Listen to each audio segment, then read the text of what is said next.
Boa noite. Nós estamos aqui com o Dr. Luiz Freitas. É um prazer tê-lo conosco aqui, né, para falar mais sobre aba e inclusão escolar. E eu quero que o senhor sinta-se assim muito à vontade, né?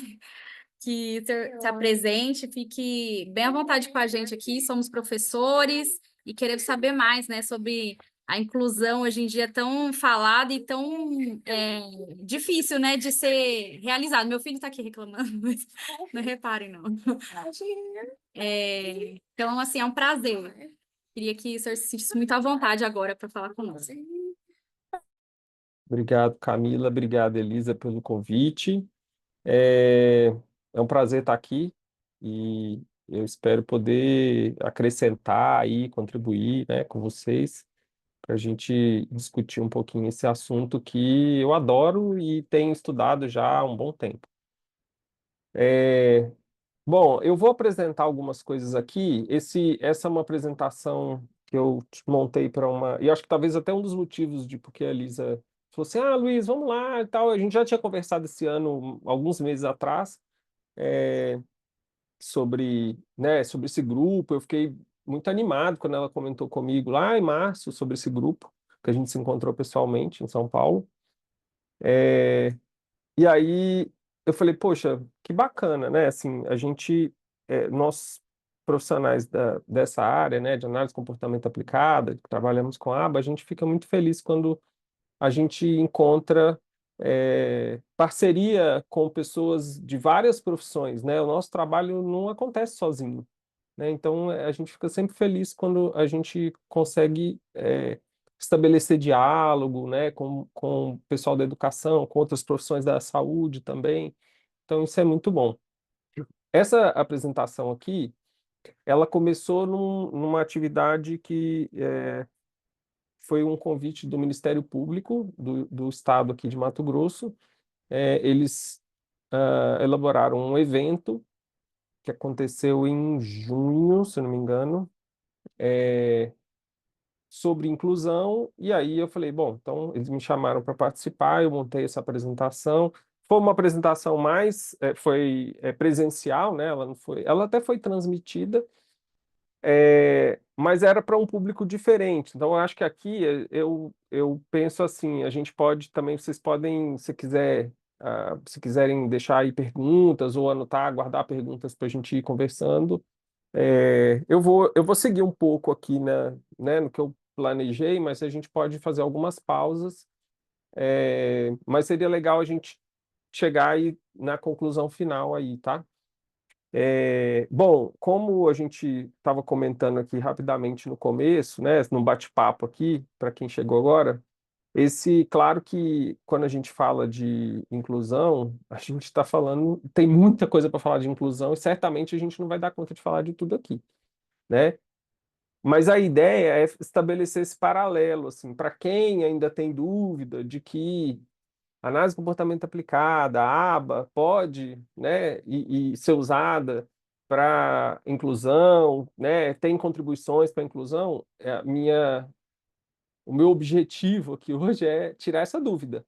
Se alguém ainda tem dúvida, eu já não tenho dúvida há muito tempo, mas talvez algumas pessoas tenham essa dúvida, ou talvez até falem, poxa, mas exatamente como, né? Como é que isso se efetiva? Então, eu vou mostrar um pouco para vocês o que eu penso a respeito disso. Então, aqui só para rapidamente falar os objetivos, eu vou falar bem brevemente o que é inclusão, porque para esse público eu sei que vocês conhecem o tema, o assunto, é, e vocês sabem, assim, muito provavelmente melhor do que eu, né, na prática. Eu estou dentro de uma instituição de ensino, mas não estou dentro de uma escola, é, né, com crianças, eu estou dentro de uma universidade. Então, vou falar um pouquinho de inclusão, aba, quem é profissional de aba, como é que a aba pode ajudar a promover a inclusão escolar, tá? Então, esses são os tópicos que vão guiar aqui hoje. Eu acho importante eu me apresentar, assim, talvez muita gente não me conheça. Eu não sou uma pessoa assim muito ativa nas redes sociais, né?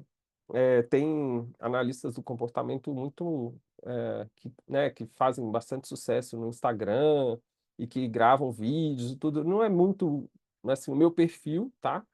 Mas eu acho legal falar um pouquinho da minha história e de por que que eu acho que é importante a gente reconhecer a história, né, de cada um de nós, tá? De quando a gente está trabalhando com algum tema ou, né, fazendo um trabalho.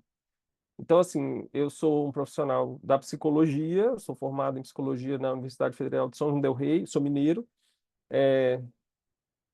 fiz mestrado na UEL, então eu fui colocando aqui alguns símbolos, né, da minha história. Eu fui fazer um mestrado na UEL, mas né, esse símbolo aqui da BPMC, na verdade, até já mudou esse símbolo, não é mais esse.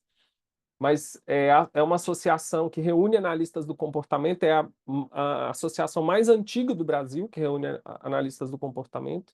Então, assim, eu trabalho com análise do comportamento, com aba, com crianças com TEA, mas tem analistas do comportamento trabalhando com públicos diversos, em lugares diferentes, em empresas, na psicoterapia e um monte de outros lugares, tá? No esporte, por exemplo. E fui fazer mestrado na Universidade Estadual de Londrina em análise do comportamento. Então, meu mestrado não é na psicologia, meu mestrado é em análise do comportamento especificamente. Então, fui estudar só isso mesmo. É, trabalho na UFMT, Federal de Mato Grosso, desde 2011. Então, já tem um bom tempo que eu sou professor aqui. Nesse período, eu saí durante 4 anos e fui fazer doutorado na Universidade Federal do Pará, tá? Então, eu já rodei um pouco aí pelo Brasil, em algumas regiões, né? E eu me orgulho muito disso, assim. Eu tive, né, em parte, o privilégio de poder estudar em boas instituições de ensino, com pessoas muito capacitadas que, né, puderam me ensinar bastante. E aqui embaixo tem, né, alguns aspectos mais recentes. Durante esse doutorado na Federal do Pará, eu fiz o que a gente chama de estágio sanduíche. Então, é um período que a gente sai, dentro do doutorado, do período do doutorado, a gente vai para um outro país, é, e deixa eu só dar um ok aqui, porque a coisa da gravação, eu não sei se eu tinha que dar um ok ou não. Eu acho que deu tudo certo, né? É, então, eu fiquei 1 ano e pouquinho fora do país, trabalhando e fazendo pesquisa, tá? Então, trabalhando como um estudante de doutorado.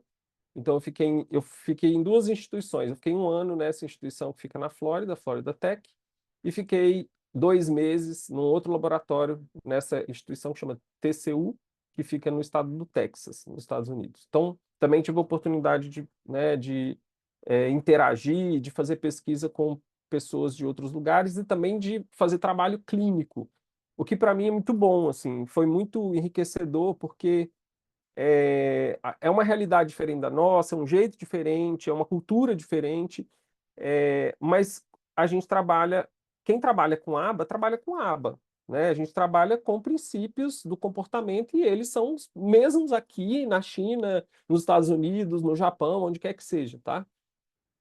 É claro que a aplicação disso, a maneira como isso vai ser colocado, deve levar em conta valores, cultura, né? Mas em termos de princípios de comportamento, a gente está falando da mesma coisa, tá? A ABAI, que é essa instituição aqui do símbolo vermelhinho, é uma instituição, maior instituição, uma associação internacional de análise de comportamento. Então, eu, enquanto estava fora do país, consegui ir ao encontro dessa associação, a fazer a apresentação de trabalho, que é uma coisa muito bacana você encontrar grandes nomes da sua área, pessoas, né, assim, que escrevem os livros, os textos, os artigos que você estuda, e você pode interagir com essas pessoas. Então, assim, quando eu apresento isso aqui para vocês, o que eu faço com os alunos, né, de mestrado e de graduação aqui, eu falo sempre com eles: olha, se você tiver oportunidade, vá a um evento, vá a vários eventos, se você tiver possibilidade, porque é uma oportunidade, de fazer essas interações, de bater um papo, conhecer. Muitas pessoas são fáceis de, né, conversar e abertas, você troca lá um e-mail, começa uma conversa, que é mais ou menos o que aconteceu com a Elise e a Lili, quando a gente se encontrou lá em março, né? Assim, elas vieram, a gente bateu um maior papo, e aí hoje nós estamos aqui batendo esse papo aqui, né? Infelizmente não temos a Lili com a gente, mas estamos aqui nessa conversa de hoje. E aqui, o último item aqui, tá? Para finalizar essa abertura, que é a ANPAC, né? Uma Associação Nacional de Profissionais Analistas do Comportamento. Essa é uma associação que acabou de ser criada. Na verdade, a reunião de abertura, a assembleia, né, de criação, foi em agosto do ano passado, mas a gente ficou desde agosto do ano passado fazendo toda a parte burocrática. Então, agora essa associação já existe, ela reúne analistas do comportamento, depois eu posso falar um pouco mais sobre, porque, assim, é a reunião de várias pessoas que trabalham com a aba no Brasil para tentar ajudar a melhorar a qualidade de serviços, né? Tornar essa atividade com a aba uma profissão, ou pelo menos uma prática regulamentada. Então, esses são alguns dos objetivos da ANPAC. A gente deve fazer alguma apresentação aí nas próximas semanas, então fiquem de olho aí que a gente deve falar um pouco, né? A ANPAC ainda vai aparecer mais aí, e acho que é legal vocês, quem tem interesse em aba, acompanhar o que a ANPAC vai fazer, e vai, né? A gente agora está tendo fôlego de começar algumas ações, porque a gente ficou nesse um ano aí trabalhando nos bastidores para que a gente tivesse um CNPJ, uma conta no banco, coisas práticas, né, que toda associação precisa ter e que algumas vezes demoram mais tempo do que a gente gostaria. Mas vai ser uma associação assim, já estamos articulando para que a gente consiga representar bem, né, quem trabalha com a aba, que quer fazer um bom trabalho, um trabalho de qualidade, e que se preocupa com quem consome serviços, né, as pessoas para quem a gente presta serviço, elas são o motivo da gente trabalhar. Então, a gente tem que prestar um bom serviço, tem que cuidar para que haja segurança, qualidade, né? Então, a ANPAC, eu sou, né, nessa gestão aí que iniciou a ANPAC, eu sou da diretoria, eu sou o presidente da associação atualmente. Então, assim, peço que vocês acompanhem aí nas redes sociais. Está meio parado, por enquanto, que a gente estava resolvendo essas questões burocráticas, mas em breve a gente começa com algumas ações, tá? Então fiquem ligadas aí, ligados, que várias coisas vão acontecer. Vamos para o tema, então, principal, né? Então, eu peguei aqui alguns tópicos bem basicões, tá? Que eu sei que vocês já conhecem, mas mais para relembrar, tá? Então, quando a gente, né, vai falar de inclusão, a gente vai fazer referência à lei, né, brasileira de inclusão. Então, ela é destinada, né, a assegurar, para que serve essa lei, né? A assegurar e promover em condições de igualdade o exercício dos direitos, para que todos tenham os mesmos direitos, e das liberdades fundamentais por pessoa com deficiência, visando a sua inclusão social e cidadania. A gente muitas vezes está falando de inclusão escolar, mas a inclusão, é claro, é algo muito mais amplo do que um contexto, um local, né? A gente muitas vezes a inclusão, escolar, ela é um passo importante para que haja inclusão social, né? Especialmente quando a gente trabalha com crianças, tá? Então, ela é um passo não só para crianças pequenas, né? Ou mesmo quando isso não aconteceu para uma criança pequena, para um adolescente, para um adulto, a gente tem que pensar sempre no conceito mais amplo, mas muitas vezes nós estamos lá no contexto da escola, eu estou no contexto universitário, e a gente tem que pensar em inclusão em qualquer contexto onde a gente esteja, e não só nos contextos de ensino, né? Quem precisa de inclusão? Quem precisa ser incluído, né? Então, pela lei da inclusão, e aqui é para fazer o link com o TEA também, que é o público que eu trabalho especificamente. Então, na lei de inclusão, né, o indivíduo que tem, quem precisa ser incluído? O indivíduo que tem impedimento de longo prazo, de natureza física, mental, intelectual, sensorial, o qual, em interação com uma ou mais barreiras, pode obstruir sua participação plena e efetiva na sociedade, em igualdade de condições com as demais pessoas. Então, isso aqui é o texto da lei, ele é bem pensadinho, bonitinho, mas o que é importante aqui, né? As pessoas podem ter impedimentos de longo prazo. Quando a gente está falando de impedimentos de curto prazo, isso, né, dentro de algum tempo, vai se resolver e isso não representa uma dificuldade constante, né? Mas algumas pessoas vão ter impedimentos, dificuldades de longo prazo, de maior prazo, né? Então a gente tem que pensar nesse aspecto aqui. E esse conceito de barreiras é um conceito também bastante importante. Depois a gente vai voltar um pouco nisso aqui e relacionar isso aqui com a aba, tá?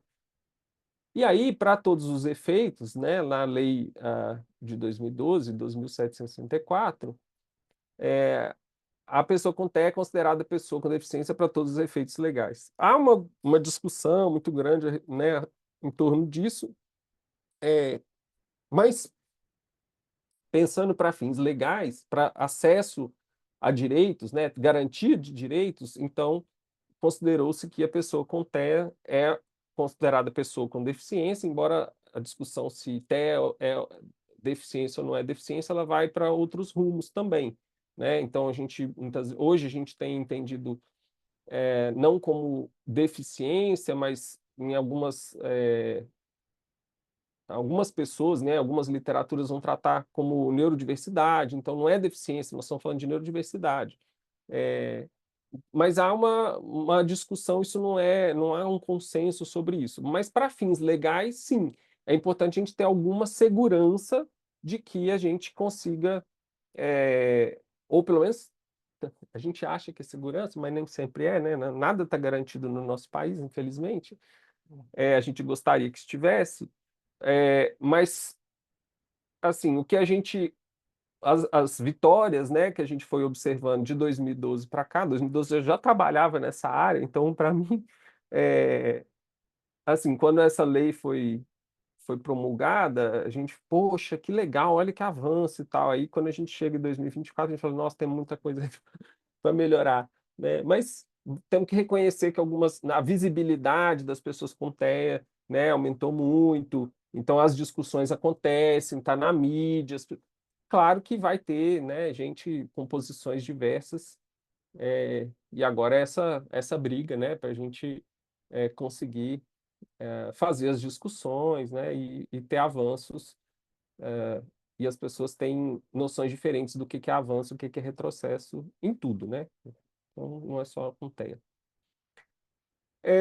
E aí, vejam, eu passei bem rapidinho porque né, acho que não é o principal. Aquilo vocês já conhecem, mas aqui é o que eu fico mais à vontade, né? O tema que eu vou explorar um pouco mais, tá? Então, o que é a aba, né? Vocês são os professores apaixonados a esse grupo, né? Então, vocês já sabem o que é a aba, mas talvez saibam mais, alguns mais, outros menos, né? Então, a gente fala, né, de aba. Então, vocês têm visto, talvez, assim, muitas postagens sobre aba. Aba é uma ciência, papapá, papapá. É, tudo, na psicologia, a gente costuma falar que tudo depende. E nesse caso, depende um pouco também. Então, assim, não é que aba não seja baseado em conhecimento científico, tá? Mas falar que aba é uma ciência, tecnicamente, não é o mais correto. Essa história de aba é uma ciência surgiu com, assim, minha hipótese, tá? Porque surgiu numa edição recente de um livro, de 2020, 19, 20, que fala aba é a ciência, papapá, papá. Até então ninguém falava que aba era uma ciência, escrito, tá? Não tinha escrito em lugar nenhum isso.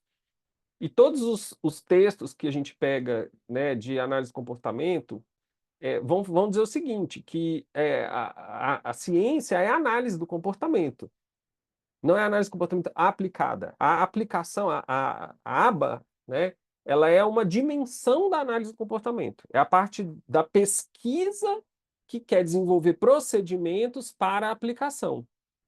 Tecnicamente falando, tá? A gente no cotidiano a gente não vai tratar desse jeito que eu vou dizer agora. Mas, tecnicamente falando, aba não é a prestação de serviços. Então, a gente fala assim, eu trabalho com aba. Se você presta um serviço à comunidade, essas pessoas, atende, ou em qualquer lugar que você trabalhe, que você fala, eu trabalho com aba, o que você está fazendo ali é uma prestação de serviço baseada em aba, mas não é a aba, porque a aba é a parte da pesquisa. Tá? Então, tecnicamente é isso. Mas é claro que popularmente não tem nenhum problema a gente falar assim, eu trabalho com aba, é, eu uso aba no meu dia a dia. Então, se você usa esse conhecimento científico. Então, a gente está falando aqui, né, de base de um conhecimento a partir do qual os serviços são oferecidos, tá? Então, você tem uma base de conhecimento, você oferece serviços com base nesses conhecimentos, nesse conhecimento científico, para favorecer o desenvolvimento humano em diversas áreas. E é isso que a gente faz. A gente quer favorecer o desenvolvimento das pessoas quando a gente trabalha com aba. E a gente quer, com isso, né, ao favorecer o desenvolvimento dessas pessoas, a gente quer melhorar a qualidade de vida. Tá? Então, a gente, às vezes, vai trabalhar com habilidades muito básicas, do tipo atentar a professora, né? Então, pode ser que eu tenha lá um aluno que ele não nem olha, nem vê a professora dentro da sala e nem escuta o que a professora está falando dentro da sala. E eu quero ensinar esse aluno que ele precisa, né? É claro que isso não vai acontecer de um dia para o outro, é um processo, às vezes, bem longo, mas que é, o que a professora fala lá na frente deve, de alguma forma, afetar o comportamento dele. Porque na educação é isso que acontece. O nosso modelo de educação, ele vai partindo de uma razão professora e alunos que vai só aumentando, né? Até chegar num determinado ponto. Então, geralmente, os bem pequenininhos, você tem menos crianças por professor, assistente da professora. E aí você vai aumentando, né? A idade vai avançando, as habilidades vão sendo desenvolvidas, e você tem lá classes com 30, 35, e aí a distância entre o aluno e a professora aumenta, mas a gente, né, pressupõe que esse aluno deve ser capaz de atentar, de saber quando a professora está dando uma instrução para a turma toda ou para um aluno especificamente. Então, isso é uma habilidade difícil. E crianças neurotípicas também penam muitas vezes nessa parte aí, né? Fazer essa transição de uma classe menor para uma classe maior. Então, são coisas. Por que essas coisas são importantes? Porque vão afetar a qualidade de vida dessas pessoas, né? No sentido de que elas vão poder aprender ou não vão conseguir aprender, né? Então, nós estamos falando disso. A gente está falando de relação com interações sociais, habilidades motoras, de comunicação, de cognição, entre várias outras coisas, tá? Então, tudo isso, quando a gente afeta, a gente está tentando melhorar o que? A qualidade de vida dessas pessoas, tá? É, Vamos lá. Então, passando para frente. Quem são os analistas do comportamento? Então, vocês já viram aí, né? Talvez já participaram. Eu sei que vocês têm tido vários eventos, eu acompanhei, eu vi, dei uma olhadinha lá no Instagram, né? Do Professores Abaixonados, e eu vi que vocês já tiveram, né, contato com vários analistas do comportamento. Então, quem são os analistas do comportamento? Ou pelo menos quem deveriam ser os analistas do comportamento, tá? Pessoas com essa formação teórica e técnica, né, profunda. E essa formação, quando eu falo teórica e técnica, eu estou falando de prática, né? Não se forma, e aqui podem deixar gravado isso, tatuado na pele, não se forma um analista do comportamento só em cursos teóricos. Não, não tem como, tá? Então, assim, qualquer pessoa que queira se tornar um analista do comportamento precisa do que nós chamamos de prática supervisionada. Não existe ser um analista do comportamento. Assim, você pode fazer 1000 cursos. Se você faz 1000 cursos, parabéns, ótimo. Você está aprendendo um monte de coisas. Mas uma formação completa para analistas do comportamento vai requerer prática supervisionada. eu sei que não é uma coisa comum para nós no Brasil, assim, é comum para algumas áreas, tá? Então, se você for pensar, e aqui só fazendo, né, uma comparação, profissionais da medicina, né? Se você pega o primeiro ano de medicina, numa graduação, eles têm que ter o estágio. Eles estão lá dentro do hospital, eles vão fazer residência, né? Eles têm um internato, né? Qualquer curso, né? Qualquer curso de graduação, eu dei esse exemplo aqui porque isso vai para além da graduação, né? Então, residência médica, você está lá dentro do hospital aprendendo, fazendo, atendendo, vem o preceptor e vai falar, olha, isso aqui não está legal, isso aqui está certo, isso aqui está errado. Mas em qualquer curso de graduação tem o que a gente chama o quê? Estágio. Então é a mesma coisa. Então, só que qual que é a situação? Analistas do comportamento não são formados numa graduação. Você não tem graduação em análise do comportamento. Então, essa prática supervisionada ela tem que acontecer depois de uma graduação. Tá? E aí é que está a grande questão. Vários cursos de pós-graduação, especialização, não incluem uma prática supervisionada. Essa prática ela pode ser presencial e tudo, mas ela pode ser online também. Eu posso observar a sua prática e te dar o feedback, observar vídeos de você, né, implementando procedimentos de ensino e te dar feedback sobre a implementação, se está bom, se não está, muda isso, faz mais desse jeito. Mas, assim, uma formação completa exige prática supervisionada. Fora as outras tantas coisas aqui. Leitura, compreensão e condução de estudos científicos. Você tem que saber ler pesquisa. Então, uma formação completa para analistas do comportamento, isso não significa que alguém não pode aprender sobre análise de comportamento e usar esses conhecimentos, tá? Mas eu quero dizer assim, se você quer assumir uma profissão de analista do comportamento, esse é o caminho. Aí você vai sair de uma profissão e entrar em outra, praticamente, tá? Aí sim você tem que mergulhar de cabeça naquilo. Mas não há nenhum problema em aprender sobre análise de comportamento. É claro que esse conhecimento não pode ser raso, porque senão, né, tem um ditado que diz...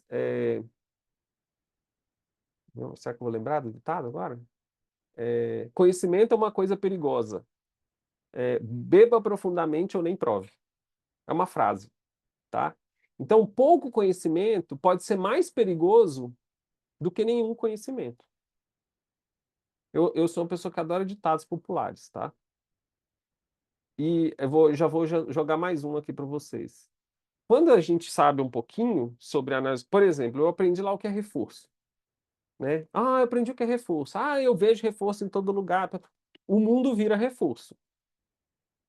Ah, eu aprendi um outro conceito novo. A gente vê isso aí em todo lugar, né? Você pisca, você olha, está acontecendo isso, isso, isso. Ou eu aprendo um procedimento. Eu vou dar um exemplo para vocês que é o clássico da análise de comportamento aplicada, da ABA. Ensino em tentativas discretas, DTT. A pessoa aprende DTT. E aí ela quer ensinar tudo com DTT. Tudo. Até o que não se ensina com DTT. E aí entra o ditado. O ditado é o seguinte: quando você tem um martelo, tudo vira prego. Então, se você tem uma ferramenta só, você pode ter um parafuso, você pode ter um arame, que você quer pegar o seu martelo e bater naquilo, e aquilo não é um prego. E esse é o perigo da gente aprender um pouquinho, tá? Então, a recomendação é assim, vamos tentar aprender bastante. E eu posso não querer sair da minha área profissional. Eu quero aprender isso, mas eu quero continuar, né, na minha profissão, não tem problema nenhum. Mas a gente tem que trabalhar em colaboração com outros profissionais, tá? E isso é ótimo, excelente, maravilhoso. Cada profissão, né, tem a sua experiência, tem o seu saber, e é assim que as coisas avançam, tá? Desde que a gente consiga trabalhar em conjunto. E aí, saber um pouco do outro faz com que a gente consiga se entender mais, né, e colaborar mais. Então, quando eu falei aqui, ó, trabalho sob supervisão de profissionais experientes, tá? Então, isso serve para analistas do comportamento. Se você é professora, quer continuar sendo professora, mas quer aprender um pouco e quer dialogar e fala, poxa, isso aqui Dá para a gente fazer um trabalho em conjunto bacana? Excelente. Eu acho que isso é o ideal, né? As experiências que cada profissão, né, os profissionais de cada profissão têm, são insubstituíveis. A gente, né, sabe algumas coisas que os outros não sabem, os outros sabem umas coisas que a gente não sabe e tá tudo bem. É assim mesmo. Vamos falar um pouquinho de como é que a aba funciona, assim, né? Como é que, pelo menos é como eu vejo, e tem uma estrutura que eu acho que ela é muito interessante e que ela não precisa ser só. Eu acho que ela é muito valiosa, ela é muito rica para nós, e eu acho que ela é interessante para outras áreas. Uma vez dando aula para uma turma de uma especialização, aí tinha nessa turma, aqui em Mato Grosso mesmo, pessoas de várias profissões diferentes. E aí o meu módulo era de aba. E aí eu falei tudo aquilo e tal, de aba, e dei o módulo inteiro, e no final do módulo a gente tinha umas partes práticas e uma conversa. Eu queria saber para as pessoas de outras profissões como é que era, o que valeu a pena naquilo. Então, assim, a gente que trabalha com a aba, a gente é muito focado em produzir dados e deixar os dados mostrarem para a gente o que está acontecendo. E isso não é comum em outras profissões, né? Então, eu acho que isso tem um valor muito grande. Ainda que eu não esteja trabalhando especificamente com a aba, se eu entendo que eu preciso de um ciclo, né? O meu trabalho precisa ter um ciclo, que é o que eu vou apresentar agora para vocês, isso pode ser útil, ainda que você não esteja trabalhando especificamente com a aba, tá?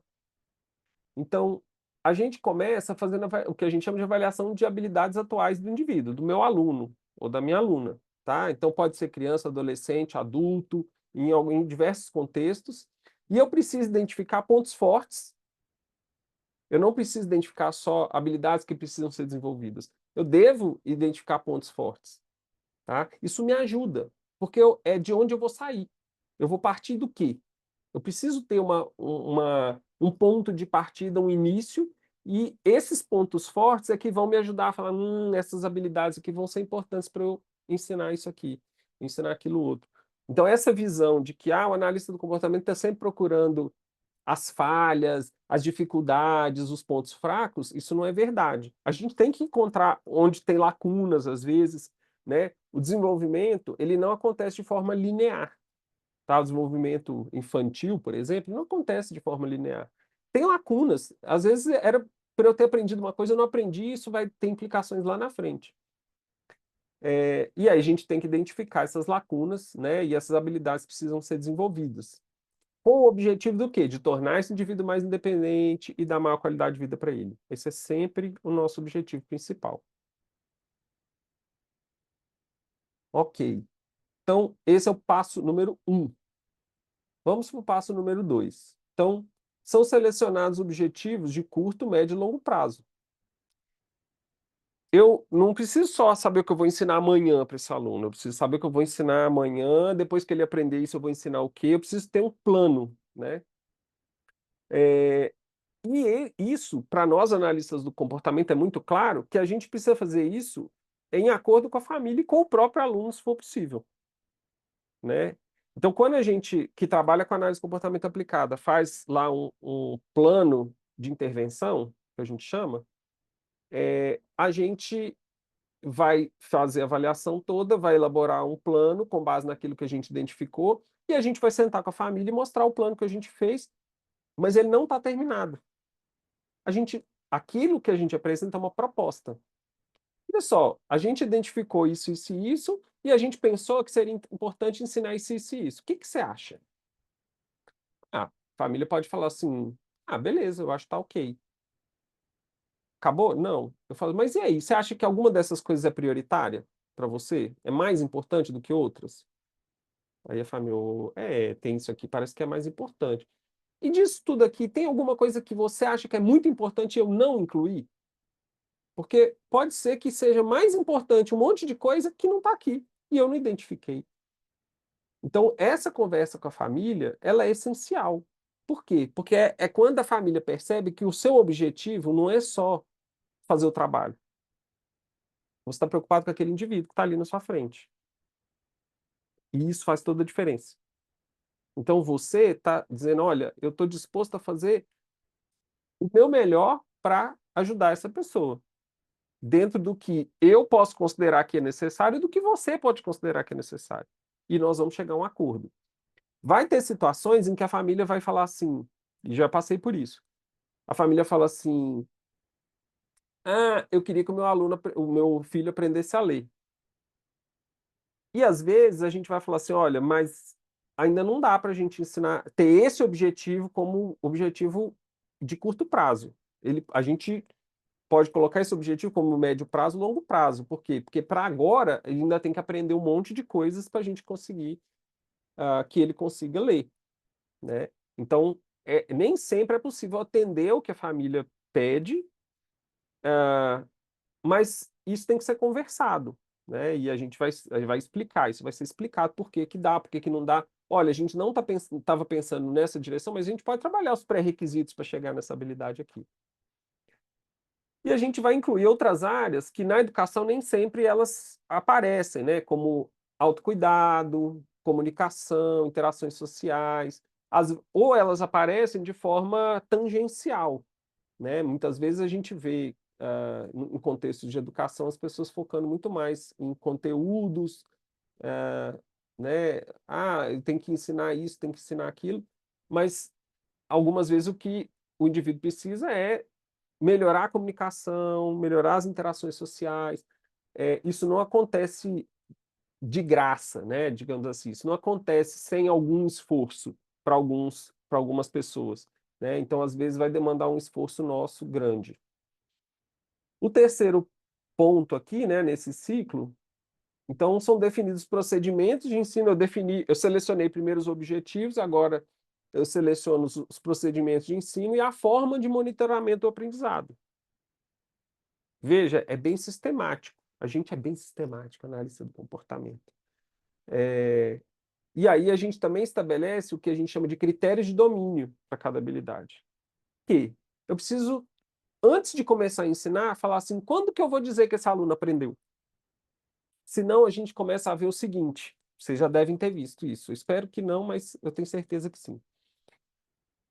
Você vê que aquele aluno na primeira semana de aula e na última semana de aula, e ele está fazendo exatamente a mesma coisa, com o mesmo material, e a professora tentando ensinar a mesma coisa para ele, né. Quase que eu pergunto aqui: "Levanta a mão quem já viu isso", que eu já vi, né.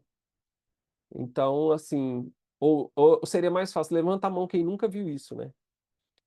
Então, a gente tem que ter estabelecido como é que a gente, eh, diz que o aluno aprendeu. Qual que é o critério para eu dizer que ele aprendeu? Senão eu vou insistir, vou insistir, vou insistir. Esse aluno já aprendeu, ele já sabe fazer aquilo. Para que que ele está fazendo aquilo pela milésima vez, né? Se ele está fazendo aquilo pela milésima vez, ele não está aprendendo nada. E ele já está fazendo, né, como precisa ser feito, com destreza, etc, etc. Então, isso é uma coisa importante.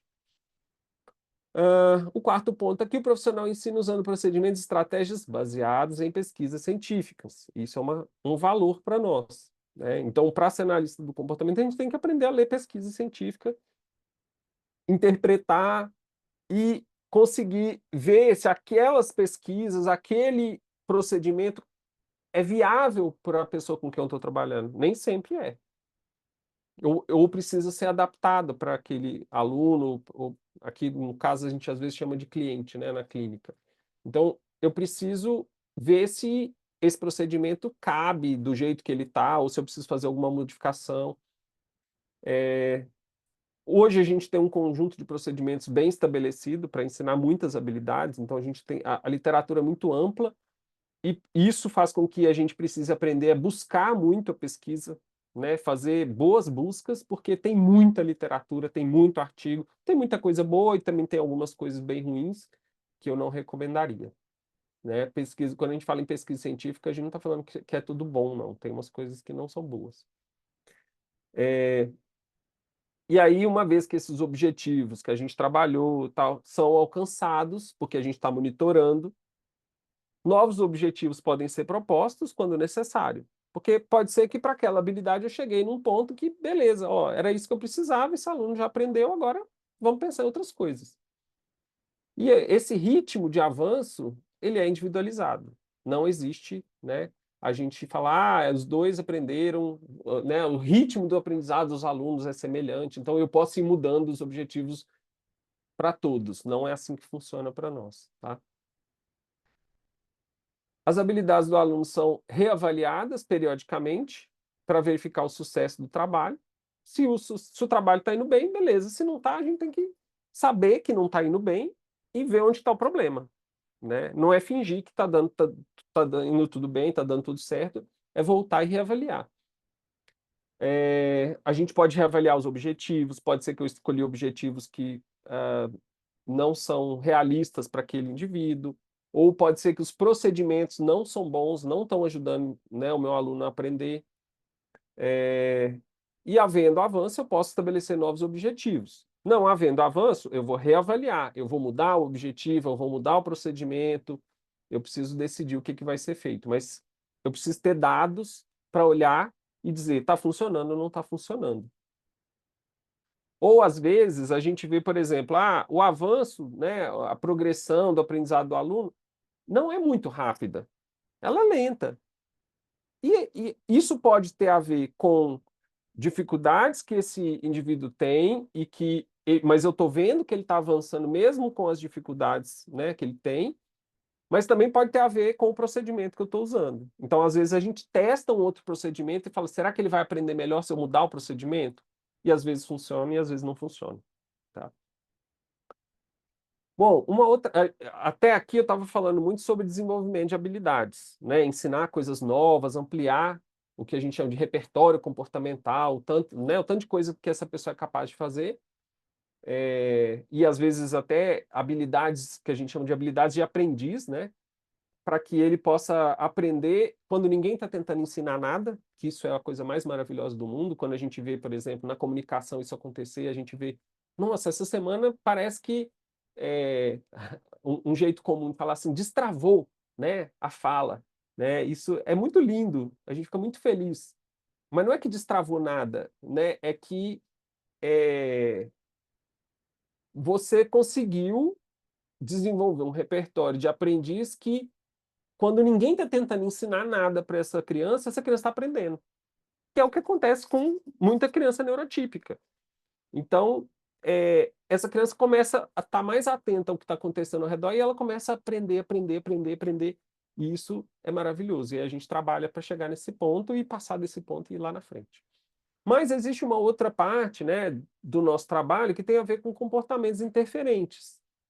Então, é, pode acontecer, né, de eu ter lá um aluno ou uma aluna que tem o que a gente chama de comportamentos interferentes, que são alguns comportamentos que podem envolver autolesões, né, machucar a si mesmo, se ferir, não numa situação de um acidente, né, mas com comportamento autodirigido, né, bater em si mesmo, se morder, né, isso às vezes acontece. Ou agressões a outras pessoas, né, então bater numa outra pessoa.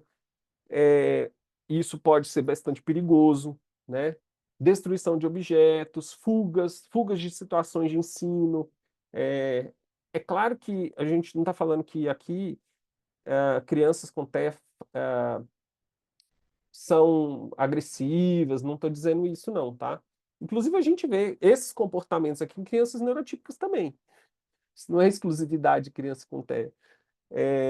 Só que para algumas pessoas, esses comportamentos eles são mais preocupantes, porque eles colocam esse indivíduo em maior risco e as pessoas ao redor em maior risco, né? Então, assim, isso faz com que a gente tenha que tomar mais cuidados, ficar um pouco cauteloso, pensar em procedimentos específicos, em condutas específicas de como lidar, de prevenir que isso aconteça, né? Então, a gente tem que tomar um cuidado mais especial, eu diria, para que esses comportamentos não resultem em danos para ninguém, tá? Eu vou dar aqui alguns exemplos que eu acho que vocês já devem ter visto na vida real aí, tá? Esses são exemplos hipotéticos, mas que talvez baseados em fatos reais. O aluno empurra a carteira e joga todos os materiais no chão porque não consegue comunicar que já está cansado e precisa de uma pausa nas atividades. Tá? Será que alguém já viu algum aluno fazer isso? Ele empurra a carteira né? Mas ele não consegue falar que ele está cansado, ou ele fala que ele está cansado e continua lá insistindo que ele tem que aprender, e aí ele vai e joga a carteira, com os materiais todos em cima, ou ele faz aquela, né, raspa em cima da carteira e joga tudo no chão. Peguei um outro exemplo aqui, a aluna morde o próprio braço porque foi a maneira que ela encontrou de manter pessoas importantes perto dela. Então, alguém está lá do lado dela, ela está, né, interagindo e tal. A pessoa sai de perto, deixa de dar atenção, ela vai e morde o braço, aí a pessoa volta. Então, vejam que nesses exemplos existe uma relação entre o comportamento e algum evento ambiental, algo que está acontecendo antes, depois, durante o comportamento, tá? O terceiro exemplo, o aluno aprende que se ele bater no colega, ele vai ter o colega vai devolver o brinquedo que ele estava brincando antes. Isso aqui, acho que todo mundo já fez na vida, né? Mesmo que seja dar só uma empurradinha assim no coleguinha, né? É, esses comportamentos, eles têm uma coisa em comum. Existe uma interação desse indivíduo com o ambiente dele. E muitas vezes com o ambiente social dele, né? Então, no meu primeiro exemplo, o aluno que empurrou a carteira, jogou os materiais no chão, ele estava comunicando alguma coisa. Só que ele não conseguiu, de forma eficiente, pedir para parar a atividade e, né, ele simplesmente jogou tudo no chão e pronto. O que eu poderia fazer, né? Eu teria que pensar aqui em estratégias, primeiro, para evitar que ele fizesse isso, mas que ele conseguisse um outro jeito de parar essa atividade. Porque eu posso respeitar a vontade dele, né? Olha, a gente está cansado, né? A gente já fez um bocado de atividade e talvez tenha feito pouca atividade. Mas ele tem que, se esse aluno tem dificuldade na comunicação, eu preciso tentar achar os elementos mais simples de comunicação que ele tem disponíveis hoje e tentar entender o que ele quer comunicar. O esforço tem que ser meu, né? Que estou trabalhando com ele. No meu segundo exemplo aqui, eu tenho uma outra situação de uma aluna que ela morde o próprio braço como uma forma de falar assim, oh, fica aqui pertinho de mim, né? Eu não queria que você fosse embora, não. Fica aqui do meu lado, que eu gosto que você fique aqui pertinho de mim. Essa aluna, ela teria que aprender também. Não estou dizendo que ela não tem que aprender a fazer coisas sozinha, né? Ou não ter alguém do lado dela o tempo todo. Ela precisa aprender isso. Todo mundo precisa aprender que não dá para ter alguém do seu lado o tempo todo. Essa pessoa também é um ser vivo e ela tem que ter uma vida. Mas, com comunicação, a gente consegue, né, evitar esse comportamento que a gente chama de interferente, né? Morder o próprio braço. E aí depois nós vamos trabalhar essa coisa de distanciamento, né? Então, a nossa preocupação maior é a segurança das pessoas o tempo todo. E aqui nesse último, né, esse é mais claro, assim, né? Ao invés de pedir o brinquedo de volta, né, ou em alguns casos tolerar ficar um tempo sem o brinquedo, a solução, né, é ir lá e bater no colega, ou empurrar o colega. E aqui nesses exemplos todos, o que a gente percebe é o seguinte: comportamento interferente tem função, tá? A gente tem que tomar um pouco de cuidado, porque é, ao longo desses anos, né, assim, de trabalho nessa área, a gente às vezes vê profissionais, analistas de comportamento, trabalham com aba, eles muito focados, né, nisso que eu estou falando para vocês aqui, da função dos comportamentos. Mas tem uma parte importante do comportamento. Quem, né, tem filho, filha, ou já conviveu com criança, qualquer criança pequena, sabe que a gente tem uma coisa que para nós a gente chama de operações motivadoras, né, ou eventos de contexto, que são situações que fazem com que a gente fique menos tolerante. Qualquer um de nós. Só que nós, adultos, aprendemos que a gente não pode sair fazendo qualquer coisa. E a criança ainda não aprendeu isso, né? Então, do que eu estou falando? Eu estou falando, por exemplo, de uma criança que está cansada. E aí essa criança fica menos tolerante. Não tem o que eu faça que vai aumentar a tolerância dessa criança se ela está cansada. Ela é uma criança. É, E aí, o que eu observo? Eu observo o ciclo disso, né? Eu observo, por exemplo, que essa criança pode já estar no fim do dia, essa criança foi para a escola, ela fez um monte de coisa, e aí ela vai chegando no fim do dia. Eu posso propor coisas legais, mas elas já não são tão legais mais, porque essa criança está cansada. Quando a gente fala de comportamentos interferentes, a gente tem que, antes de olhar para as funções, que é o que eu estou discutindo aqui, a gente tem que tentar olhar também para a vida dessa criança e para a rotina dessa criança, porque isso interfere, né? A gente teve uma criança aqui no serviço que a gente tem, uma vez, que essa criança, logo no começo que ela chegou com a gente, né, para ser atendida lá no serviço, ela estava muito irritada, era um menino muito irritado, e qualquer coisa irritava, e assim, a gente percebia que assim, era até difícil a gente se aproximar, e aos pouquinhos melhorou, mas ainda continuava bastante irritado, assim, a gente falou, às vezes a gente tem um horário do lanche, né? Chegava perto do horário do lanche, a criança ficava mais agitada ainda, mais irritada ainda. Isso não é uma coisa típica, muito comum. Aí a gente começou a perceber o seguinte, essa criança, para relacionada à alimentação, ele ficava mais irritado. E segundo o relato da família, ele não tinha nenhuma seletividade alimentar significativa, assim. O problema não era bem esse. O que a gente foi observar? Essa criança tinha muitas cáries. Então pensa, o quanto que é doloroso cárie, incômodo. E se alguém te oferece uma coisa para comer, é pior ainda. O que essa família fez? Levou essa criança no dentista. Foi tratar todas as cáries. E tinha bastante cárie. O comportamento, o humor dessa criança mudou completamente. Então, não tem intervenção para comportamento desafiador ou comportamento interferente que vai, que vai substituir o tratamento dentário. Só para dar um exemplo, né? Então, a gente tem que ter bom senso também, né? E às vezes a gente estuda muito isso aqui, né? Comportamentos interferentes e tudo, mas existem algumas variáveis biológicas, fisiológicas, que vão interferir também e que caso elas estejam, né, não estejam em harmonia, digamos assim, eu posso ser o melhor analista do comportamento, saber tudo, não vai adiantar nada, tá? Então, se eu soubesse tudo, né, eu teria resolvido, nem sempre é o caso.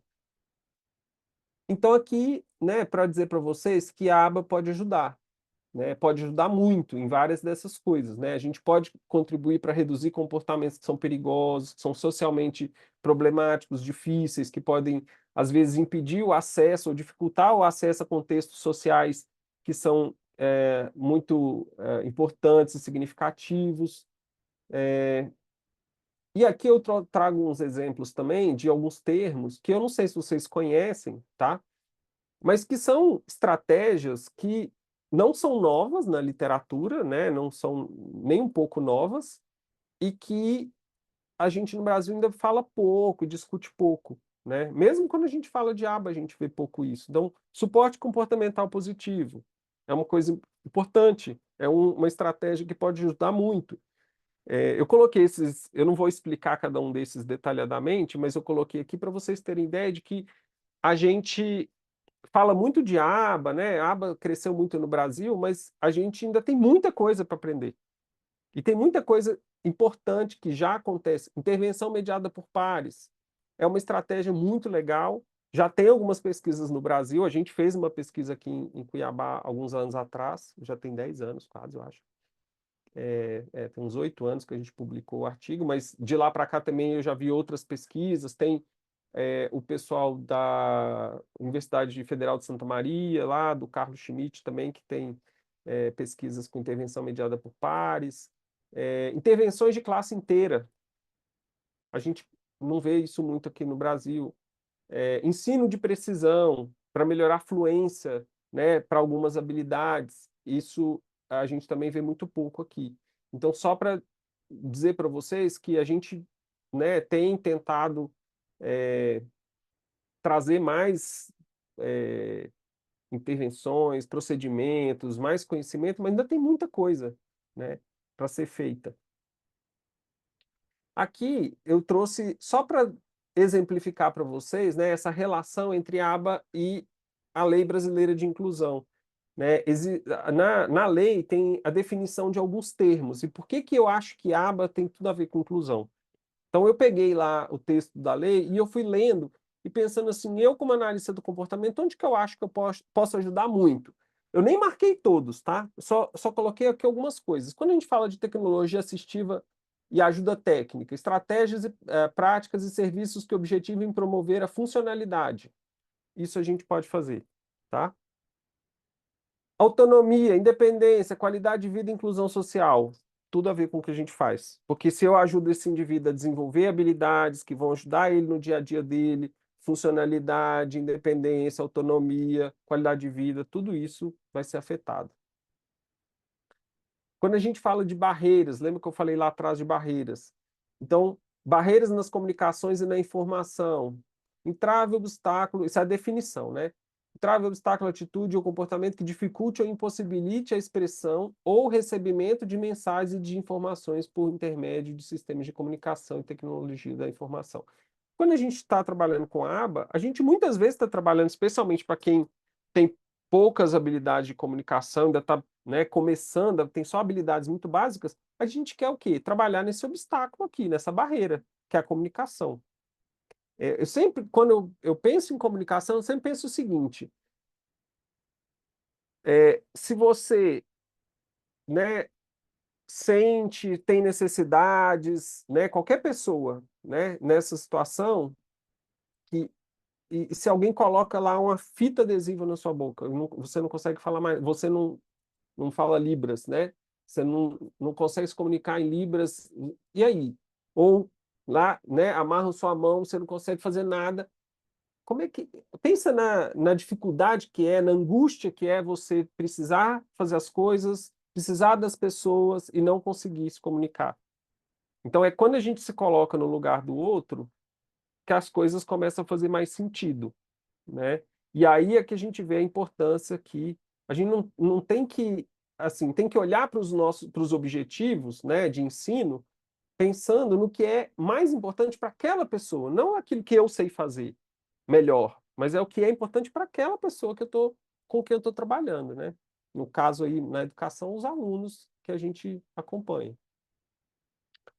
Barreiras atitudinais, atitudes ou comportamentos que impeçam ou prejudicam a participação social da pessoa com deficiência em igualdade de condições e oportunidades. Se nós estamos trabalhando com a aba, a gente está trabalhando com atitudes, comportamentos, tentando melhorar a participação social, igualdade de oportunidades. Ali os itens, comunicação, desenvolvimento e aprimoramento de habilidade de comunicação, isso aí basicamente é o que a gente faz, né, especialmente com crianças que ainda não se comunicam bem, criança, adolescente, adulto, né. Tem outros aqui que eu não fui elencando tanto, mas se eu trabalho com adultos, né, eu posso trabalhar com moradia para a vida independente da pessoa com deficiência. A aba não é uma área que... bom, a produção mais volumosa é com crianças, né, crianças, a intervenção intensiva e precoce, crianças até os 5, 6 anos de idade, mas tem uma literatura e tem crescido a literatura para adultos também, né? A gente não trabalha exatamente da mesma maneira. E aí, sem falar em atendente pessoal, treinamento, né, para atendente pessoal, profissional de apoio escolar, acompanhante. Então, quando a gente trabalha com a aba, a gente pode dar suporte para esses profissionais, o que em alguns casos a gente chama de paraprofissionais, aqueles que estão dando apoio, suporte.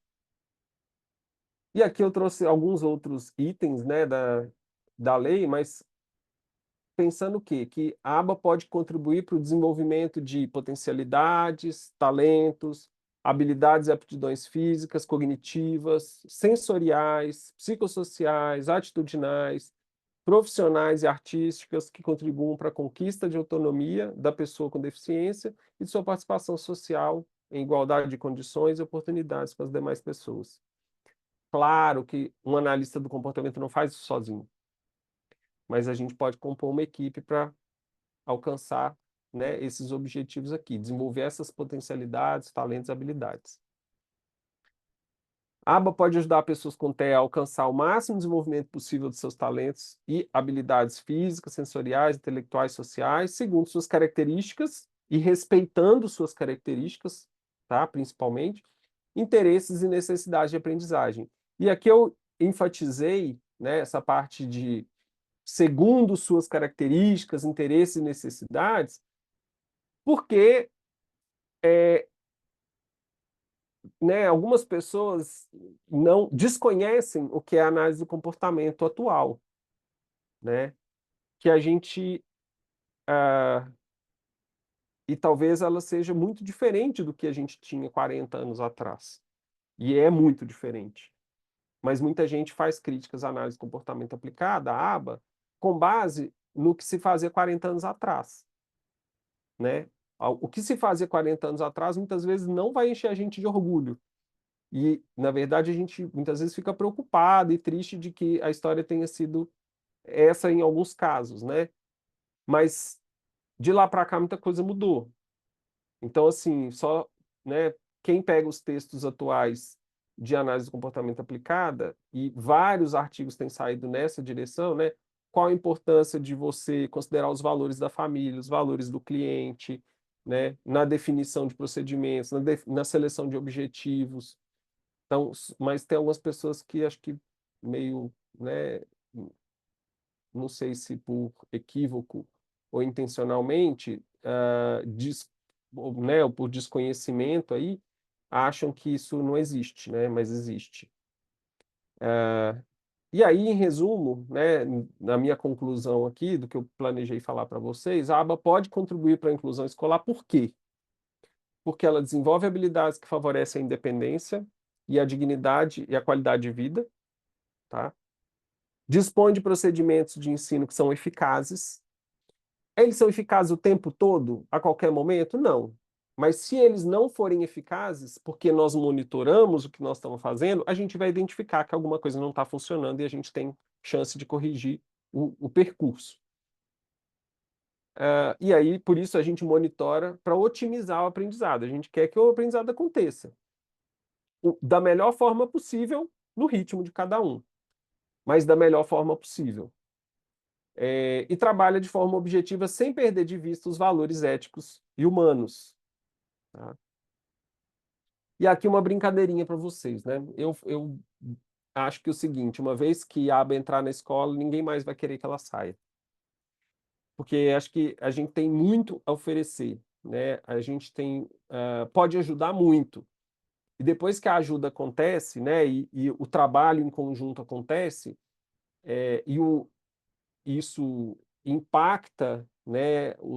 As pessoas com quem a gente trabalha, as crianças, a equipe, as famílias.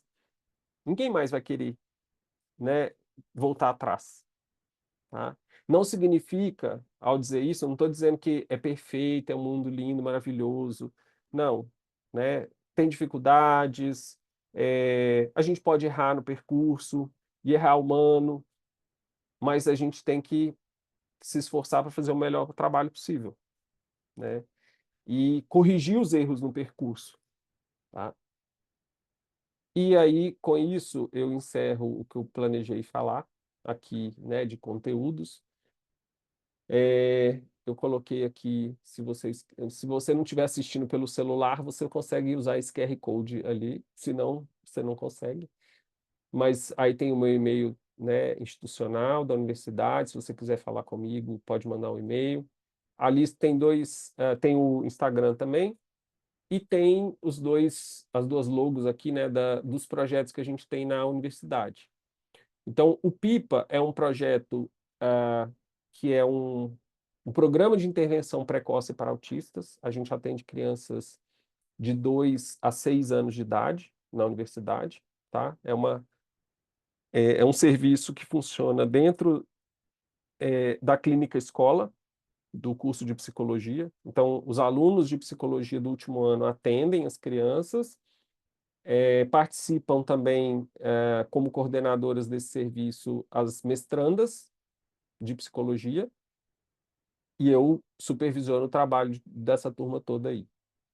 É um serviço bem pequenininho, a gente tem poucas crianças, funciona em 3 salas do serviço de psicologia aplicada, mas é um serviço que eu tenho assim, um carinho enorme e um orgulho muito grande, porque é o que a gente tem feito, que eu acho que tem tido um impacto interessante aqui na nossa região, que é formação de profissionais. E formação de profissionais com alguém que é muito exigente. Os alunos dizem chato, eu chamo de exigente.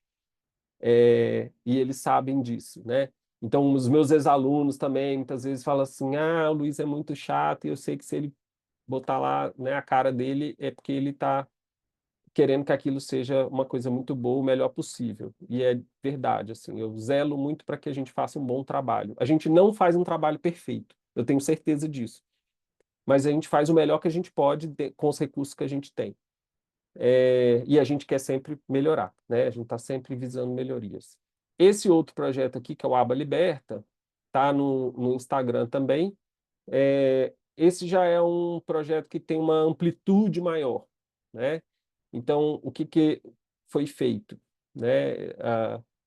Em 2021 saiu um edital do órgão de fomento aqui do estado de Mato Grosso, que ele financia, assim como o FAPESP no estado de São Paulo, Fundação Araucária no estado do Paraná, acho que é FAPERJ no Rio de Janeiro. Então, todos os estados têm seus órgãos de fomento.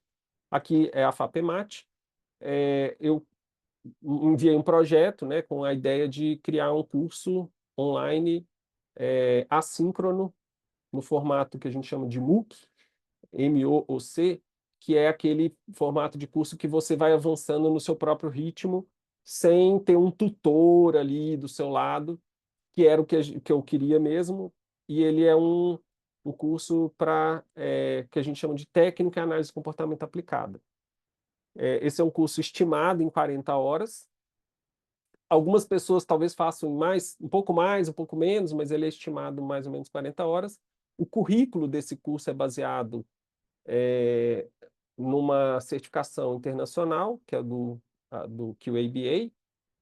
Esse é um curso reconhecido. Se alguém quiser fazer esse curso, pegar o certificado e usar esse curso como a parte teórica para a certificação, ele é válido. Então, a gente é um curso reconhecido como um curso válido para uma certificação internacional. Hoje, talvez não seja assim uma grande vantagem, né? Mas isso mostra que a gente consegue cumprir os requisitos que uma agência internacional que trabalha, né, certificando profissionais requer para uma formação como essa. É muito diferente de outros cursos de análise de comportamento aplicada, porque você tem que realmente assistir às aulas, tá? E tem que fazer uma prova. Se você não for aprovado no final, você tem 3 chances. Se você não conseguir nas 3 chances, você tem que refazer o curso todo. Então, assim, só vai ter o certificado quem conseguir, no mínimo, 75% de desempenho lá na avaliação final. Tá? Então ele é um curso que não é assim, tipo, se você tá à toa e tal e gosta muito, beleza. Mas se você tem gente que faz, que eu já percebo o seguinte, assim, tem algumas pessoas que foram lá até o final, fizeram a avaliação algumas vezes ou uma vez, mas depois não, porque elas não queriam certificado. E ótimo, você pode ser esse perfil de aluno ou aluna que não quer o certificado no final. Mas você aprendeu o que você queria, o que você foi buscar, e tá maravilhoso, a gente gosta também, fica feliz. Então é isso, assim, é um curso, até onde eu tenho notícia, é o único curso gratuito e aberto em língua portuguesa, né? Com essas características aí, 40 horas e tudo. Pode ser que tenha um outro que eu não conheço, mas quando a gente começou, também eu não tinha encontrado nenhum, e até hoje eu não tenho notícia de nenhum que é gratuito e aberto. Eu sei de um que é gratuito, mas não é aberto. Outra coisa, as pessoas perguntam, tá? Antes que alguém pergunte, não se cobra o certificado, tá? É gratuito, mas cobra R$ 500 de certificado. Não, o certificado não é cobrado também, ele é todo gratuito mesmo. E somos poucas pessoas trabalhando somos 3 pessoas. Na verdade, hoje talvez está entrando mais uma pessoa para trabalhar junto no Aba Liberta. Então, é muito trabalho, tem poucas pessoas, mas é um trabalho que tem um carinho muito grande, porque eu sei que pode ajudar muitas pessoas. É um curso aberto para qualquer pessoa que queira fazer. A gente recomenda que seja mais de 18 anos, mas pode ser família, professora, professor, avô, tio, qualquer profissional de qualquer área, não precisa ser profissional, né? A gente só recomenda que tenha mais de 18 anos, tá? Não é perfeito, tem lá suas imperfeições também, mas eu acho que se está lá é porque acho que dentro dos meus critérios pessoais atinge aí critérios mínimos e eu fico feliz. As inscrições elas só abrem uma vez por mês, a gente, né, demora um pouco, tem muita coisa manual para processar as inscrições, mas a gente está tentando melhorar isso para dar uma experiência melhor para quem quer fazer e se inscrever. Por isso que eu falei que está entrando uma pessoa hoje que é uma aluna da ciência da computação, para ver se ela ajuda a gente nessa parte do site e tal. Então é isso, pessoal. Perguntas, dúvidas. Eu vi que tem algumas coisas no chat aqui, mas eu não consegui abrir. Eu vou Eu vou. Eu parar a posso só. apresentação, pode ser? Tá, pode. Eu quero só fazer alguns comentários aqui, que Fique à eu estava vontade. ansiosa aqui para fazer. Bom, quando você falou da família, né? Eu fiz um curso sobre ética e cultura com eu não sei se o nome dela pronuncia assim, Shala, que é daquele autismo, é uma associação, a AFP. Talalai. Eu Eu não sei sei quem é. direito. Sei que Eu ela sei quem é. falou, ela trouxe um tema muito importante, que ela falou sobre que ela, como analista do comportamento, né, estudando ali para fazer um planejamento de ensino, e chega uma colega dela com uma pesquisa etnográfica falando que os analistas do comportamento não estavam observando realmente quais eram as necessidades da criança, porque ela ficou dentro da casa e ela observou muito, né? O que que a família precisava, quais as habilidades que aquela criança precisava para realmente conseguir ter, não é assim, como se diz, atender a necessidade da família, da criança, da realidade que aquela criança vivia, sabe?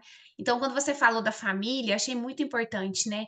A gente considerar o que que é importante para essa criança, para a gente ensinar essas habilidades, considerar o que ela já tem, que às vezes a gente não quer considerar nada que a criança tem já, que faz parte da Uhum, cultura dela, né? uhum. Então, assim, achei muito importante isso.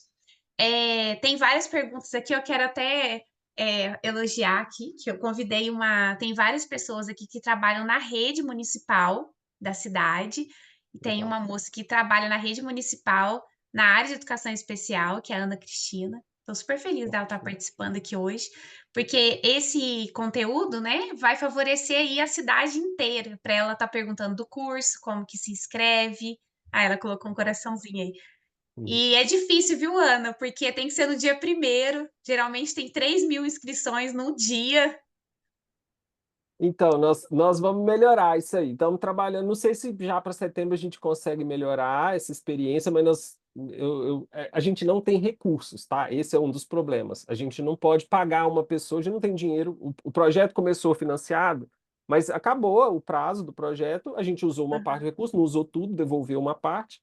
Mas hoje a gente não tem nenhum dinheiro para pagar uma empresa, um programador, alguma coisa assim. Então o recurso que a gente achou, a solução que a gente achou foi uma aluna lá da ciência da computação, que não é formada, para ajudar a gente a melhorar essa parte aí. Então, é isso, a gente faz o que É dá um dentro curso muito bom, Luiz. E aí, o que que acontece? As pessoas estão percebendo, né? Divulgando muito, percebendo a qualidade, né? E aí tem muita gente procurando, mas vai dar tudo certo. Eu não consegui inscrever, já tentei, mas não consegui. E eu queria falar também, assim, agradecer você, né, por essa apresentação, pelo carinho com o grupo, porque esse grupo foi iniciado pela Lili, e nós encontramos lá no evento da Nexo uma alegria muito grande, né? Todo mundo ali falando sobre análise de comportamento, muitos profissionais. E lá que eu fiz o convite, estava junto com ela. E hoje ela não está aqui, mas com o carinho dos profissionais, nós temos trazido muito conhecimento para o grupo. até hoje teve várias discussões dentro do grupo em relação à flexibilidade, né? Esse comportamento dos alunos, às vezes, de nível 1, né? Que tem Uhum. uma parte cognitiva aí bem preservada, eles querem, às vezes, manter tudo sob controle, ter previsibilidade de tudo. E aí teve algumas discussões de como fazer um ensino para que ele aceite mudanças, né, no ambiente. Então, eles estavam Uhum. comentando muito sobre isso. E a gente tem, esse apoio dos profissionais para estar dando levando informações para dentro do grupo. Então, assim, às vezes tem uma dúvida dentro do grupo, eu peço materiais para os profissionais, e então eu quero agradecer muito, muito mesmo por esse carinho, por essa dedicação, esse tempo que você, né, dedicou aqui ao grupo. Ou eu que agradeço. Eu agradeço muito, né, o convite e estou à disposição. Acho que é isso. A gente tem que colaborar, né, uns com os outros. Cada um tem suas, né, suas experiências, seus saberes. É, eu aprendo muito, assim. Eu tive uma experiência durante o doutorado que a minha pesquisa, o tema que eu pesquisei tem uma interface grande com a fonoaudiologia. Então, eu precisei conversar com vários fonoaudiólogos para entender uma parte que era da minha pesquisa, mas que eu não sabia. Então, Uhum, assim, eu valorizo muito essas trocas, sabe? Eu acho que é só quem está lá naquela prática que sabe o que acontece ali. sim. Então, a gente não pode. Assim, existe eu acho que nem tanto no Brasil, mas nos Estados Unidos tem uma cultura assim de que os analistas de comportamento são um pouco arrogantes. Talvez tenha no Brasil também, né? Essa noção assim. Eu Mas acho que tem. é, Eu acho então que tem. isso me deixa triste assim. A gente sabe um monte de coisa, mas a gente não sabe um monte de coisa. A gente não sabe mais Aham, coisa do que o que a gente sabe, é claro, né? E a gente tem que ter e é engraçado que assim, o código de ética dos analistas de comportamento diz o seguinte: você tem que comunicar com as pessoas do jeito que elas entendem. Você uhum, não tem que comunicar. Isso está no código de ética, gente. Então, você tem tá escrito assim: comunicar sem uso de jargões, uhum, né? Então, agora, eu vou falar para vocês, não é fácil, porque quando a gente estuda muito qualquer coisa que a gente estude muito, o nosso vocabulário vai ficando meio sequestrado por aquilo que a gente uhum. estudou, né? Em toda a área é assim. Só que eu falo isso muito com os alunos, assim, a gente teve um projeto enquanto ainda estava, né, em distanciamento social, mais no final da pandemia, assim, né? E a gente não podia fazer atendimentos presenciais e a gente criou um estágio que eram grupos de orientação de família, sabe? E os alunos que montavam, a gente escolhia o tema, definia os tópicos e eles montavam e eu revisava junto com eles e eles encontravam famílias. Foi um projeto muito legal, saiu muito melhor do que eu imaginava, porque a gente conseguiu atingir muitas famílias do interior que não tem, assim, um profissional da psicologia, que no nosso caso, num raio de 100 quilômetros. Uhum. Então eles falam assim, a gente está completamente desassistido aqui, eu estou no interior do interior do interior, a cidade mais próxima que tem, um profissional está muito longe e eu não tenho acesso a nada aqui. Então, só que aí o curioso era assim, os alunos falavam assim, professor, é muito difícil falar para um público que não é, né, de psicologia ou que entende aquilo que a Uhum. gente estuda. Eu falei, esse é o desafio de vocês. Esse é o nosso desafio como profissionais. É a gente fazer chegar, ou a gente chegar nas pessoas, né, e fazer o conhecimento chegar nelas do jeito que elas entendem, não do jeito que eu quero falar. Nossa, perfeito. E isso é um desafio gigante para nós. E talvez isso, né, talvez por incompetência nossa, muitas vezes a gente fala de um jeito que as pessoas não estão entendendo, né? Mas a gente tem que praticar. E eu falava isso muito com esse grupo de alunos, falava assim, gente, é isso que vocês vão viver todos os dias. Vocês É. vão falar as coisas, vocês têm que falar de um jeito que aquela família entenda. Porque você tem uma família que tem um nível de instrução maior, outro menor, tem, né, uma origem diferente.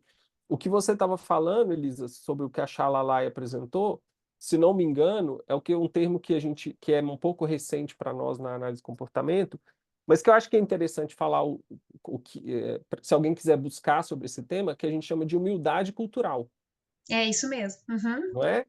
Então, É. Nosso curso é humildade. maravilhoso, é em inglês, né? Mas eu fui traduzindo enquanto ela falava, eu coloquei o tradutor e os slides também são ótimos, Uhum, maravilhoso. Depois eu vou colocar lá no grupo, pessoal. E aí no nosso grupo tem mais de 2.000 pessoas, e é um grupo misto, assim, tem professores, tem terapeutas, tem TO, tem fono, tem muita gente. sim.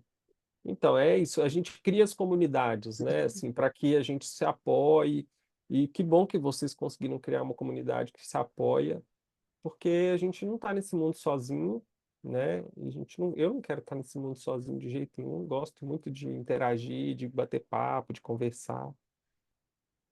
Vocês têm Ai, mais perguntas, deixa eu ver aqui, dúvidas? pessoal. Bom, pessoal, Obrigado, falou Ana bastante do Cristina, curso, também. né?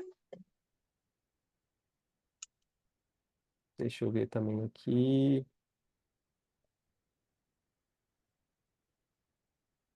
Hum, Aqui a Ana Cristina interagiu falando sobre o que é para observar o antecedente, sobre ter sensibilidade também, né, para perceber essa questão da comunicação, sim. que muitas vezes a gente não percebe que a criança está tendo um comportamento, porque assim, quando a gente está falando de análise do comportamento é uma coisa, mas tem várias pessoas que estão aqui que não estudam ainda, né, análise de comportamento. E essa Uhum, percepção, né, que a criança está tendo um comportamento para falar algo que ela não consegue vocalizar, né? uhum, Situação de dor, de fome, nossa, aí é tão difícil. E assim, eu falo que, na verdade, no caso, meu menino, meu filho, eu uhum, comecei a estudar análise de comportamento por conta do meu filho. E ele fala de tudo, fala muito, na verdade. uhum, Só que ele tinha dificuldade de falar diante de algumas situações aversivas. Entendeu? E esse foi o motivo que eu vim estudar análise do comportamento. No período da pandemia, eu comecei a estudar. E eu tive que ensinar ele falar: não, eu não quero. E era simplesmente dizer essa frase para eliminar os outros comportamentos, né? Substituir, na verdade. Que sim, daria o mesmo acesso aos reforçadores que ele tinha quando ele xingava. uhum, Então, é complicado, porque às vezes, mas ele sabe falar e não fala, faz isso, faz aquilo, mas a gente tem que ensinar a criança a sim, falar, negar, né, fazer negações, advogar por ele mesmo. Não, mas eu tô cansado, eu não quero. sim. Sim, às vezes é uma criança que, assim, ela acaba sofrendo muito por ser muito obediente, digamos assim, né? Isso também gera sofrimento. Talvez para os pais gere menos, mas né, para o próprio indivíduo, a gente não tem que. Isso é uma coisa curiosa, assim. Foi bom você ter falado isso, porque é, nós, como profissionais de análise de comportamento aplicada, às vezes a gente vai discordar da família.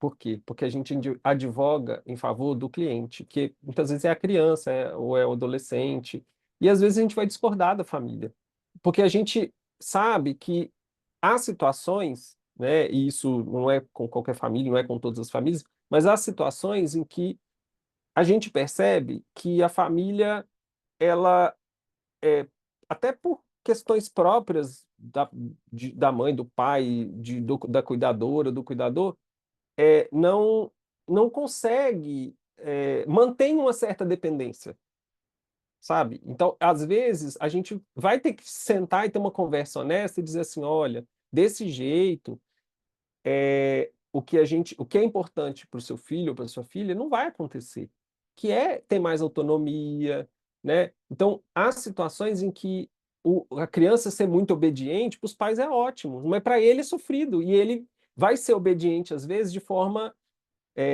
ou seguir um bom seguidor de regras, de instruções, etc., mas que coloca ele numa situação ruim, em situações sociais, né?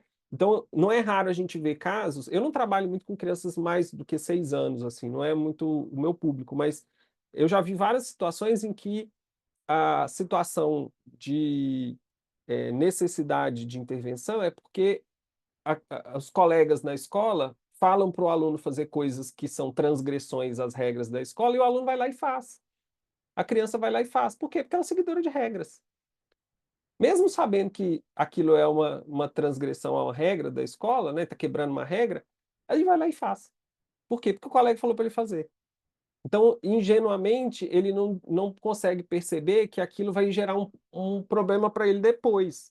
Ou mesmo sabendo que vai gerar, mas ele segue a instrução. Então, ele tem que saber identificar, por exemplo, que estão fazendo graça com a cara dele e que querem colocar ele numa situação ruim, mas ele não consegue perceber isso ainda. Então, assim, mesmo com um bom desenvolvimento verbal, né, uma boa compreensão, isso às vezes acontece, né?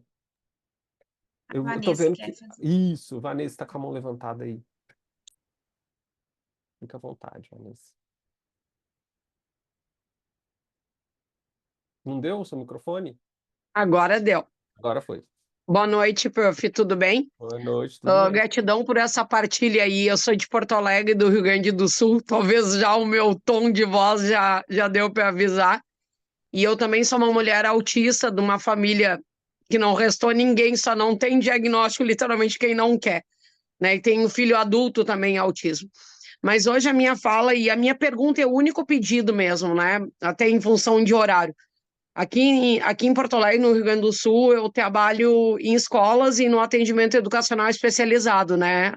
Dando apoio tanto para os estudantes quanto aos profissionais para incluir os estudantes aí, principalmente com autismo. E eu também trabalho com formação de professor. Mas assim, ó, a minha prática ela já está muito dentro da análise do comportamento já faz um bom tempo, até porque eu venho me qualificando cada vez mais, não só para atuar na área institucional, mas também para poder entender e trabalhar com os meus mecanismos, ponto, né? Mas o meu grande pedido, assim, teve aqui em Porto Alegre há cerca de uns 2, 3 meses, um congresso bem grande na PUC, na PUC aqui do Rio Grande do Sul, e que o Carlos Schmidt, né, que é um representante bem forte também da Universidade de Santa Maria, e me desculpa, a gente nem vai entrar nessa seara aqui, porque Deus o livre, senão a gente vai entrar à madrugada, que era a função do parecer 50, né, e aparecendo lá a análise do comportamento. Mas de verdade, por favor, Deus o livre abrir aqui para isso. Mas a única coisa que eu peço, assim, ó, que o senhor puder compartilhar, né, com quem está organizando aqui a live, esse momento que eu estou muito grata, de alguns escritos, algumas pesquisas acerca da análise do comportamento dentro da escola. Porque existe uma resistência, existe para tudo, ponto. Aí me dizem aí depois que a rigidez é minha do autismo, mas a resistência é do povo em geral, olhando ainda a análise do comportamento com viés clínico para dentro da escola, né? Mas isso literalmente já era para ser passo ultrapassado, mas não é. Então, eu preciso cada vez mais me empoderar e me qualificar e trazer escritos, né, referenciais teóricos e pesquisas para dentro da escola para dizer assim, olha, aqui está escrito que a aba dá certo no colégio, aqui está escrito que análise do comportamento tem que ser olhado na escola. Ou seja, já estou vendo, já estou amando isso aí, ó. E é inglês Tá e eu na vou ter que me mão. virar. Tá Resumindo, na mão, assim. Você tá pedindo? Tem aqui. A prateleira que não repara é bagunça, mas aí, olha aí, ó. a minha também, ó. É, Olha, esse aqui é maravilhoso também, viu? Tô lendo, é. maravilhoso. Então, assim, tem literatura, eu já posso mandar aí algumas sugestões né, de livros, de materiais. Tem muita coisa mesmo, assim. Inclusive, eu não sei se você conhece, tem um modelo, né, que é chamado de CABAS. Aí, ó, análise, comportamento e educação. Aí, ó, todo mundo compartilhando as suas contribuições. Aí, ó, Depois, se já, você quiser me enviar lá no Instagram, artigos, as pesquisas, você me envia, eu envio lá no grupo. A beleza. Flor levantou um livro ali amarelo. Que livro é aquele, Flor, por favor? Depois talvez manda os prints aí no grupo de vocês. Aí, ó. Tá. no contexto educacional, meu Deus, análise do comportamento, meu Deus, era o que eu precisava. Aí, ó. Tá vendo? Maravilha. Quando eu vi Maravilha, os gratidão. livros, na verdade, eu e a Lili, nós compramos juntas esses livros, né? Ficou comigo uma parte aqui. Mas a gente percebeu uma coisa: nenhum dos dois são escritos por professores. São escritos por psicólogos, analistas do comportamento, são escritos, assim, pessoas que viveram na escola, mas não têm a vivência de trabalho, né? Então você acha algumas coisas aqui, você fala, meu, mas como a gente vai fazer isso, né? Tem o seu livro também, né, Flor? Tem o meu e da Lili, vai ter mais Isso. dois, vai sair um pela Luna, o outro sobre PEI, né? Vai sair acho que junto, que eu fiz lá com a Cíntia. A Cíntia é uma supervisora, minha supervisora, que deu um curso aqui também. Legal. É a Profe- Cíntia Pérez? Não, não, não. É Cíntia Oliveira, ela é dona de uma Uhum. clínica aqui em Itapecerica da Serra, em São Paulo. Ela é da UFSCar também e Ah, tal. legal, legal. E eu fui coordenadora dela e eu encontrei com ela depois e ela já era analista do comportamento, aí virou minha supervisora. Que bacana. É difícil, Flor, ter, assim, professoras, professores, pelo menos era, né, agora não mais, com vocês aí, né, com esse grupo, porque nos cursos de pedagogia, tudo que se fala de análise de comportamento é para demonizar e falar tá tudo errado, não, né, não se deve fazer isso. Não, eu nem escutei isso na minha Que época. bom, sorte sua. Aí eu É melhor escolar você De não ter análise do escutado. comportamento. É melhor você não ter escutado, porque ah, é difícil. Cada coisa que a gente escuta aqui, né? Eu acho que aqui não escuto muito aqui em Cuiabá, porque o nosso curso, o curso de psicologia, ele é dentro do Instituto de Educação. Então, ele tem 2 cursos de graduação, tem mais, mas cursos presenciais são 2. É o de pedagogia e o de psicologia, dentro do mesmo instituto. Aí, ó. Esse é mais Aí, antigo. educação baseada em evidências. Então, isso Então, meu e da Lili vocês são aí, ó. Olha que foi o legal. primeiro, o segundo eu já está pronto, sai logo. Vamos Uhum. fazer o Que marketing. bacana. Meu e da Lili, com a ajuda do Lucelmo, Dani Botelho, Paulo, um monte de gente. Massa. E a gente botou todo mundo para trabalhar junto. Para colaborar, colaborações. Trabalha Não, com Vamos é encerrar, o isso. Luiz nunca mais vai querer voltar, Não, eu tenho prazer enorme. porque nós vamos te Mas chamar novamente, viu? Fica, podem fica chamar. preparado. Eu podendo, eu estarei aqui. Tá, a gente combina. Vamos tirar um print, pessoal. Apesar de ter várias pessoas que já saíram por conta do horário, né? Mas quem puder abrir a câmera. Meu Deus, olha o Uhum. estado. Tá muito frio, cara. Tá muito frio aqui hoje. Nossa, aqui tá terrível. Você que Não, vai seu tirar o Luizinho, print aí, Elisa. eu tiro. Então tá bom. Aí a Ana apareceu.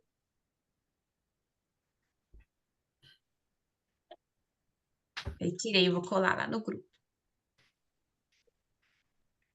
É isso, gente. Ó, tem assunto para mais de metro aí, para, né, ficar uma semana aqui batendo papo, e conversando. E discutindo sobre formação de professores. É isso, Aí vai exatamente. longe. Nossa, muito obrigada, É, Luiz. Olha, eu estou muito feliz. eu que agradeço, Muito gente. mesmo, viu? Nossa, muito obrigada. Eu que Obrigada a todos que agradeço. ficaram aí participando também. Gente, um abraço, boa noite. Boa noite. Até a